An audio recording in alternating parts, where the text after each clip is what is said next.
Бұл сабақта біз интерьерімізге материал мен текстуралар беретін боламыз. Өткен жарық беру сабағында біз мынандай файл жүктеген болатынбыз, осы сахнаны жүктедік. Бұл жерде textures деген бізде архив файл бар тұғын. Осы архивті қазір распаковка жасауымыз керек. Архивті ашамыз. Және оның ішінде мынандай бізде көптеген текстуралар беріледі. Бұл біздегі осы сахнамыздағы барлық объекттің текстуралары. Енді бізде қараңыз. Объектінің аттары бар. Мысалға мынаның үстіне апарсақ, light, pendant дейді, қабырға дейді, wall, chair дейді, орындық, table дейді. Осыған сай біз қазір әрқайсысына өзінің текстурасын жасайтын боламыз. M батырмасын басайық. Бізде мынандай материал editor пайда болады. Және мына жерден бірінші бізде plates дейді. Plates made base дейді, яғни plate деген бізде бірақ материал тұр. Plate қатеспей қой, оны қазір артынан жасайтын боламыз. Бізге керегі chair болып тұр. Бізге неқті сортировканы дұрыстап істеуіміз керек. Name деп аты бойынша сортировка жасаймыз. Бізге бірінші керек AAC chair дейді. Бұл жерде оның түсі бар екен, color және roughness, жылтырап, яғни жылтырлығы бар. Осына екі текстураны аламыз, лақтырамыз. Және мына жерден шәйнектің суретін басамыз, текстуралардың түрін көру үшін. Мынау бізде түс, мынау бізде roughness. Жаңадан материал жасаймыз. Материалысын ішіне кірейін. Ішіне корона. Корона physical материал. Енді барып, мынаны коронаның түсіне береміз, base color'ына, мынаны roughness'ке береміз. Мына жерден оңға қарай жылжытайын. Chair деген бізде AAC chair. Барлық стүлдерді аламыз және мына тұрған материалды шығаны оң жағын басамыз, assign material to selection деп береміз. Енді барып рендерді басатын болсақ,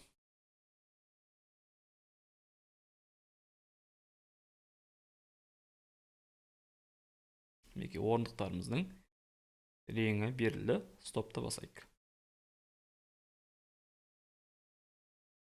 Мынаяқтан материалдарды ашып көрейін. Roughness текстура ретінде бердік.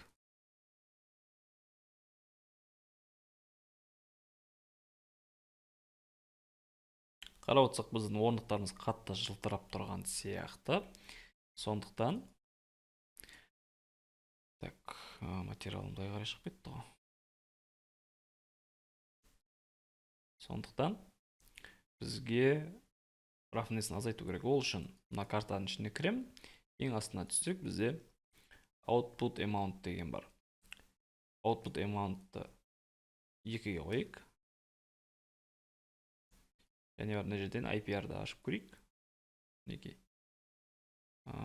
Жылтырақтығын шамалы азайтқан сияқтымын. Тағы да берейік, 2 емес, 2,5 қылайық. Яғни біз мынаны ағартып жатырмыз картаны, сол кезде бізде мынандай эффект пайда болды.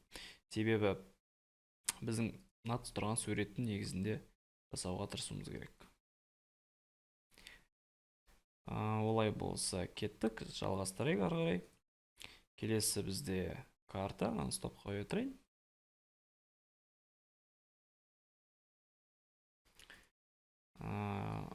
AO конкрет дейді.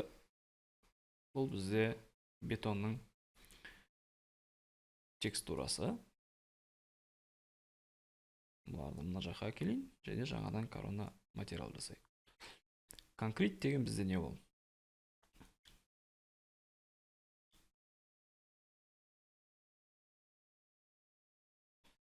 Так.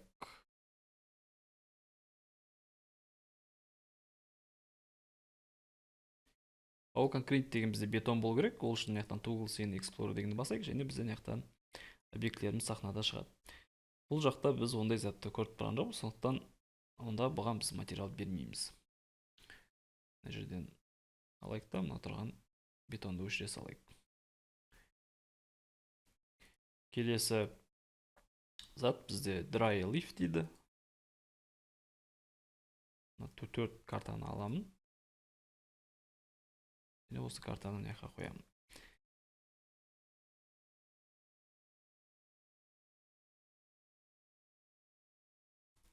Dry leaf деген бізде мынаяқтан іздейік.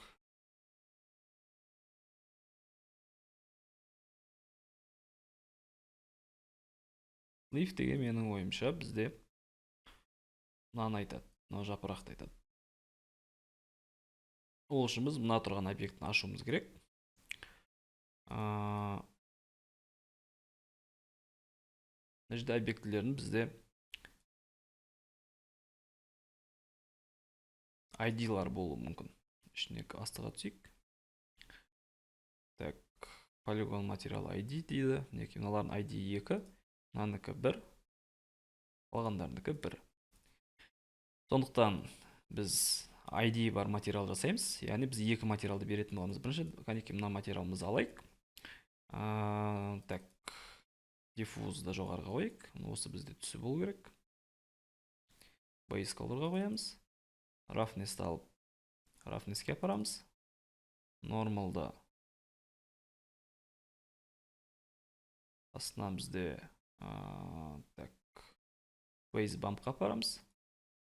Opacity-ді opacity-ға апарамыз. Мынандай бізде жапырақтар пайда болды. Егер де біз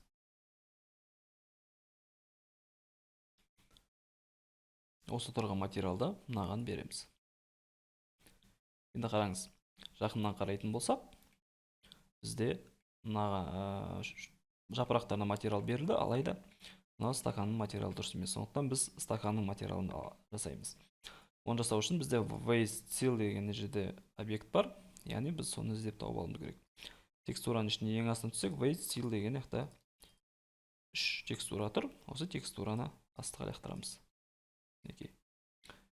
Бұларды былай қойайық. Және екінші материал жасаймын. Бұл бізде вазаның материалы. Түсін беремін. Мына бізде roughness. Қанша жылтырайды, соны беремін. Және мынаны normal map'ты base bump дегенге беремін. Ары қарай жерге жаңада материал жасаймын. Бұл бізде осы екі материалдың біріккен материал болып табылады. Оған корона емес, general'ның ішіне кіреміз. Multi sub object деген материалды таңдаймыз. Және set number 2 деп қоямыз. Бізде объектті 2 материал болады қазір. Біріншісіге мынаған 2-ге береміз жапырақты. Вазаның материалын 1-ге береміз. Және енді барып мышканың оң жағын басып assign material to selection десек, мінекей вазаның толыққанды материалы берілді. Келесі материалды іздейік. Жапырақты кім бердік? Wooden floor дейді. Яғни floor деген бізде еден. 3 текстураны тастайын мына жерге. Жоғары қарай қойын. Мына жерден жаңадан корона материалды аламын. Астыға түсірейік. Бізде мынау түсі болып табылады. Екіншісі roughness, қаншалықты жылтырайды. Так, base roughness.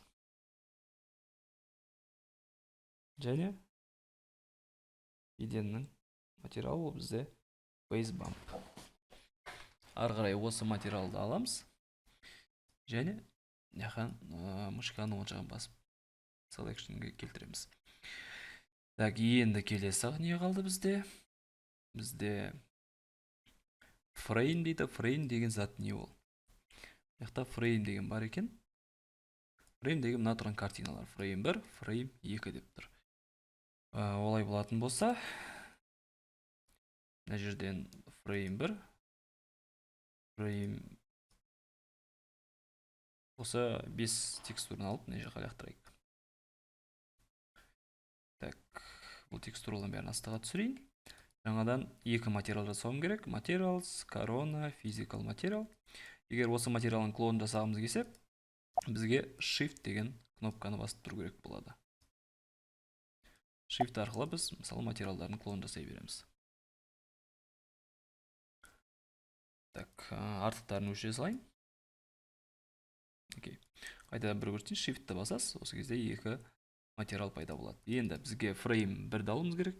Frame 1 base color дейді. Екіншісі frame 2-нікі, бұл бізге керек емес. Мынау да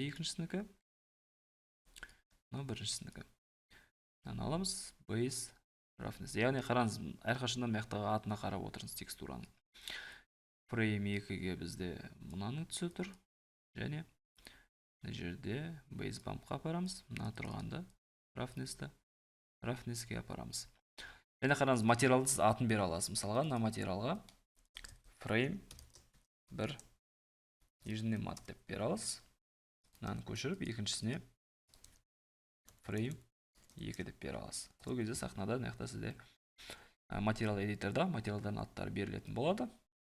Так, бізде қазір frame 2 алынып тұр, онда оған frame 2-нің материалын берем. Мынаған frame 1-дің материалын берем.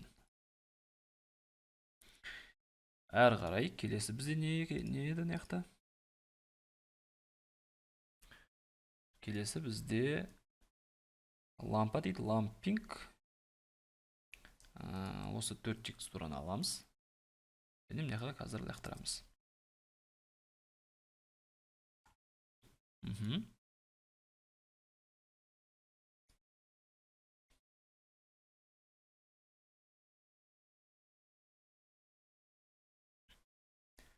Мынаны base colorға береміз. Мынаны roughness-ке береміз.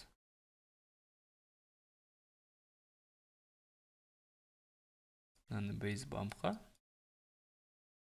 Металлик бізде менің ойымша металлнеске беріледі. Так.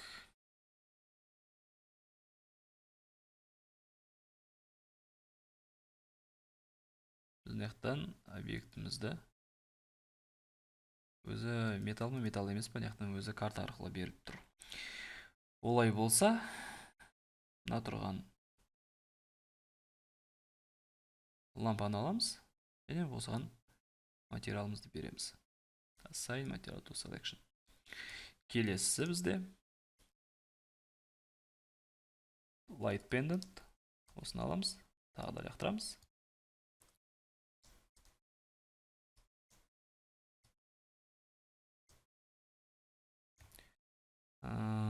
Так, бұны былай қарай қойайық. Жаңадан материал жасаймыз. Corona Physical MTL. Так, біріншісі түсі мына отыр, base color. Base color деймін. Мына металлик ба дейді, металлнесқа беремін. Және roughness-ті мынаған беремін. Normal'да base bumpқа беремін. Және осыны аламда light pendant бізде қайсысы? Не тұр light pendant? Яғни үстіндегі иллюстраны айтсақ болады. Жарық беруі мүмкін. Так, енді қараңыз, бізде нақтыландай шимақ болып кетті. Мынаны бәрін ретке келтіру үшін барлығын аламыз. Және мына жерде layout all деген бар. Барлығын бүйтіп келтіріп береді, немесе жанына келтіріп беретін де бар. Так, енді келесі текстурамызды жасайық. Plates дейді. Plates деген 3 бізде карта екен. Осы 3 картамызды былай қарай қойайық. Және мынаяқтан жаңадан Corona Physical материал жасайық. Plates деген бізде қайсысы? Plates деген бізде кесемен тәрелген айтып тұр. Так, roughness-та мынаған қоямын. Base color-да мынаған қоямын. Астағы сөре салайық, және base bump берем.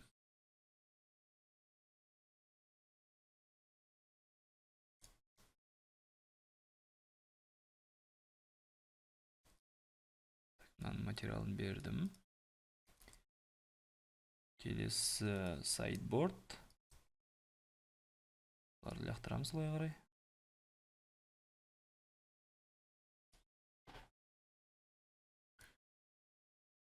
Corona материал жасаймын. Base color. Base bump. Және roughness. Sideboard деген бізде не екен? Sideboard деген артында тұрған тумбочка екен. Assign material to selection дейміз. Сөйді тумбаның материалы берілді.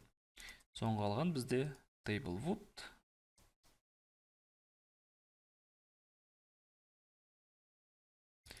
Table wood деген бізде ол үстел болып табылады.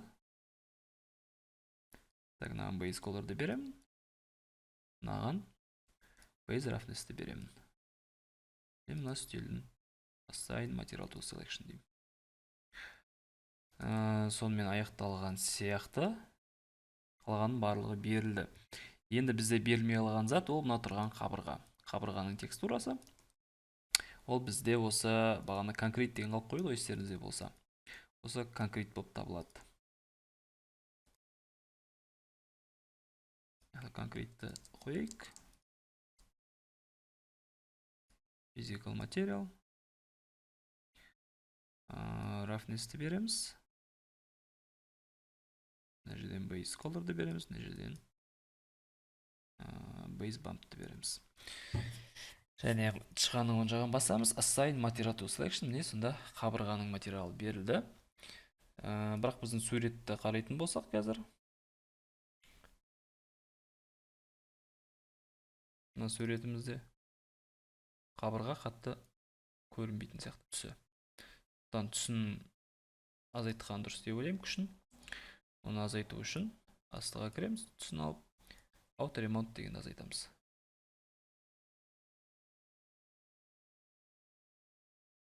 Так, auto remote қалай берсін онда? Біз base color'ға кірейік неқтан. Оны былай азайтсақ ше. Осы картада қалай берсін? Немесе былай қылсақ болады, бағанаға бізде maps бар ғой, соның ішінде композит деген бар тұғын. Бұған бізде екі layer қосайық. Біріншісі мына карта болсын. Екіншісі бізде color map деген болу керек тұғын. Mapsқа кірейік, generalға. Color map. Бұл бізде түстің текстурасы. Осы текстураны екінші слойға береміз, және бұны әппақ қылдырамыз. Ары қарай композитімізді base colorға береміз. Бұл кезде арты әппақ болып кетті. Ары қарай мына тұрған екінші лай бар ғой, жаңағы соны азайтамыз. Ақтығын. Енді барып рендер жасап көрелік. Не болады екен? Мінекей қараңыз. Бізде қазір кәдімгідей бір нәрсе пайда болып жатыр. Сонда да бізде әлі біраз нәрсе жетіспейді.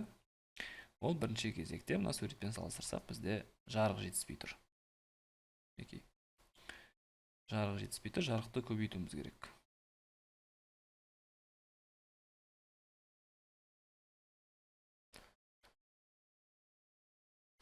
Мына жерден аламын. Рендерға start API-ға қосайын. Так, енді қараңыз. Біздің сахнамызда мына жақта бірнеше заттар бар, мына жерде жарық таңдайық. Арғы болса жарығымызды көбейтіп көрейік. Intensity-ін көбейтейік. Мен жарықты 30-ға қоямын. Аттырақ жарғады, сонда да іштері қара болып тұр. Оның бір себебі біз айналамыздағы ортаға қарайтын болсақ, стопқа қоя тұрайын. Қараңыз, P-ді басайық. Егер айналамызға қарайтын болсақ, айналамыз бізде қап-қараңғы болып тұр. Ол үшін айналамыз жарыққа қою керек.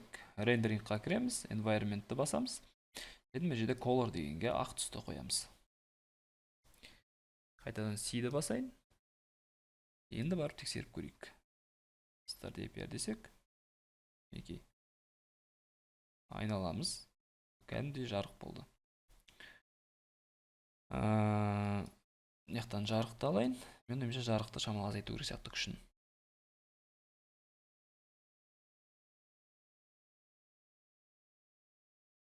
Корона лайтты аламын. 30 емес, 20 қылсақ жететін сияқты. Так, суретті алып қарайтын болсақ, где-то шамамен ұқсап тұр біздікі. Айналамыз қатты жарық болып кеткен сияқты, сондықтан кішкене жарықтың күшін азайтамыз. Rendering environment. Бізде мынандай тым қатты жарық емес, кішкене сұрлау болсын.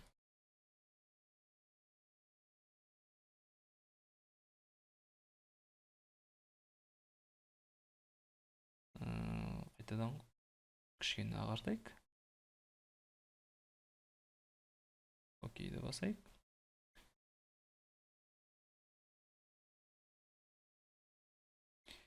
Так. мінекей ұқсап келе жатыр. Енді біздің еденіміз қатты жылтырап тұр. Ондай болмас үшін М батырмасын басайық, қайтадан материал эдитор ашамыз. Және пипетканы алып, полға басамыз. Сонда бізде еденнің материалы пайда болады. 60 деген еденнің материалы. Осының ішінде рафнес бізде жетпей тұр әлі. Рафнесін картамыз дұрыс болмай тұр. Сондықтан бұған инверт деп көрейік. Қалай болады екен? Start APR-ді басайын. Бізде мүлдем жылтырамай қалған сияқты. Онда қайтадан инвертті басайық. Және outer amount-ын көбейткен дұрыс сияқты. Шықлайын. Немесе 2,5 жететін сияқты шығар. Так, Start APR дейік. Неке.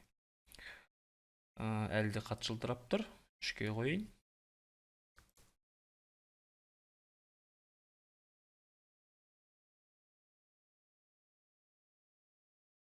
Мен ойымша әлі де көбірек жылтырап тұр бізде. Мына жерден 4-ке қойын. Немесе 3,5-ға қойсам жететін шығар.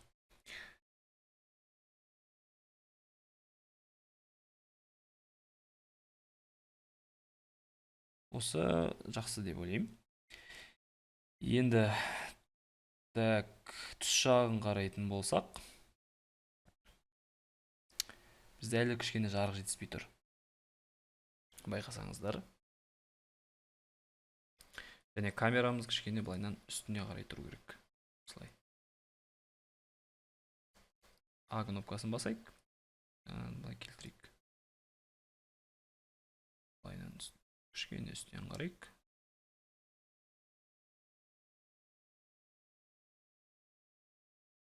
Былайнан түсірейік. Так, біздің жарығымыз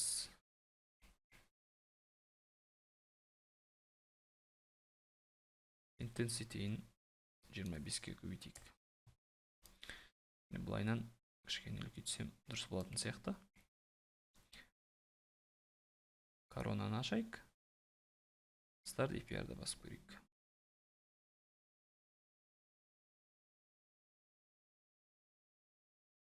Неке? Сап жатыр. Енді бізде қалған дүниелердің біреуі. Қалған заттарымызды бізде қатты жылтырап тұрған сияқты. Осы жылтыраған кішкене азайту керек. Ол үшін үстелді алайын. Так.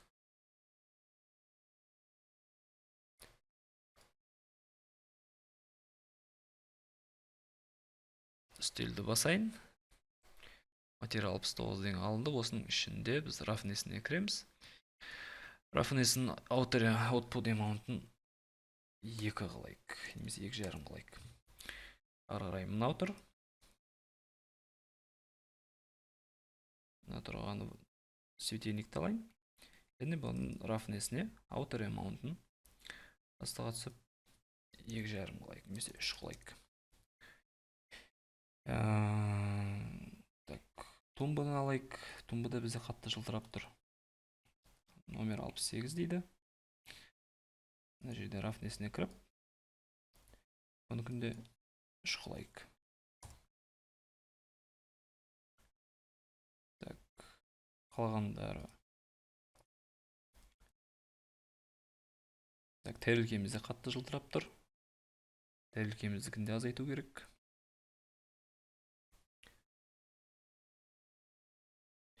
Так, материал эдиторды ашамыз. Жерден тәрелкені алайық. Және рафнесін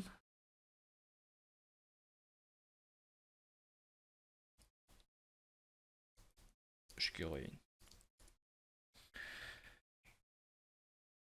Енді барып қайтадан тексеріп көрейік. Start APR.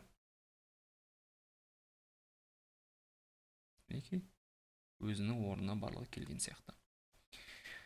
Енді мына жерде қарасақ, лампы бізде іші жанып тұр. Бұндай қылып жану үшін әрине біз ішіне жарық қосуымыз керек. Стопқа қойын. P кнопкасын басамыз. Жақындаймыз. Және мына жерден коронаға кіріп, корона лайт жасаймыз. Бізде сферада тұру керек. Так, автогридті басамыз. Және мына жерден кішігірім бір жарық жасаймыз. Осы жарықты былай қарай әкелейін, ішіне қарай.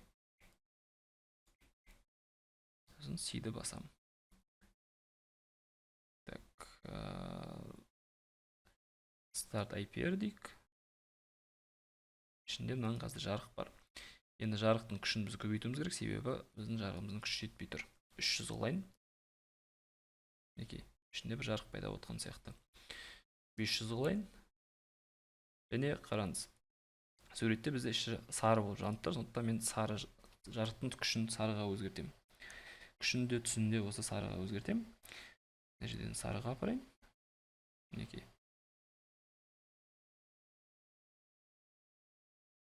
Сары бізде жарық пайда болды. Енді қарап отырсаңыз, мынаның ішінде материалда мынандай зат бар. Кішкене бір прозрачность бар, жарық ішіне қарай сынып жатыр, мына жақтан шығып жатыр.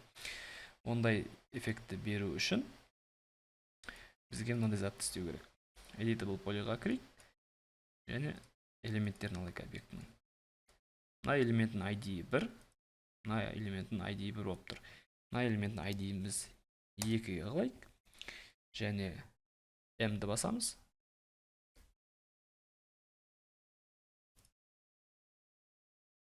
Так, лампамыздың материалын табайық. Мынаны бассақ. Пипетканы алып. Материал 65 деген бізде материал шықты. Осы материалдың біз қазір копиясын жасаймыз. Ctrl-Shift алайық. Мына жерге копиясын жасаймыз. Тұрғанда Ctrl-Alt алып астыға түсіреміз. Аны былай қарай келтірейік. Екеуі де бір материал, алайда біз қазір бұған ерекшелік береміз. Так, multi-sub object дейік. Set number ID 2. 1 дейік. 2 дейік. Материалды береміз. Так, енді біз екінші материал, екінші ID қазір тұрған ID-ді. Осыған өзгерістер енгізіп көреміз. Ол үшін жерден регионды алу керек. Және Start IPR-ді басайық.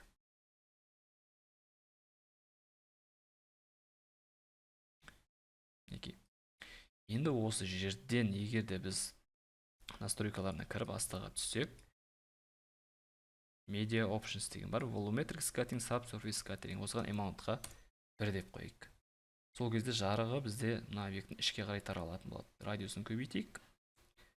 Scatter Color. Аққа қойып көрейік. Қаншалықты таралады екен. Немесе көкке қойып көрейік.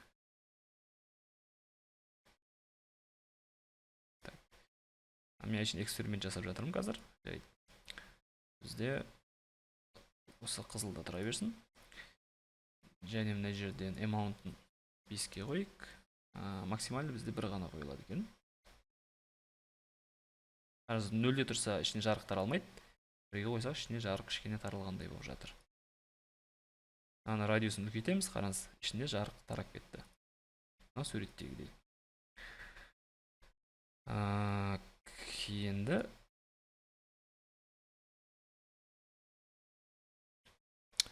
жаңағы жарығымыздың күшін азайту керек болады. Біздің жарығымыз қайда? Жаңадан жасаған. Corona Light 2-ні аламыз. Және біздің жарығымыз қатты жанып тұрған сияқты. Бірінші кезекте Intensity-ні 200-ге қоямыз. Және сарылығын алып кішкене ағартамыз. Oldu, okey'de қоямыз. Енді бар. Мынаны регионды алып тастаймыз. Стопты басайық. Қайтадан IPR рендер жасап көрейік. Так, біздің регионымыз сақталып тұр әлі. Remove all дегенді басамыз. Start IPR. Мінекей, сахнамыз толық қазір рендер жасалып жатыр. Осы жұмысыңызды жаймен сурет қылып шығарсаңыз болады. Алайда біз келесі сабақта жарықтарды қалай басқару керек, қалай настройкаларын өзгерту керек, солар туралы айтып өтетін боламыз. Ең бастысы мінекей қарап отырсаңыз, сіздің кішігірім интерьер дизайн жұмысыңыз аяқталуға жақын қалды. Құттықтаймын. Кеттік.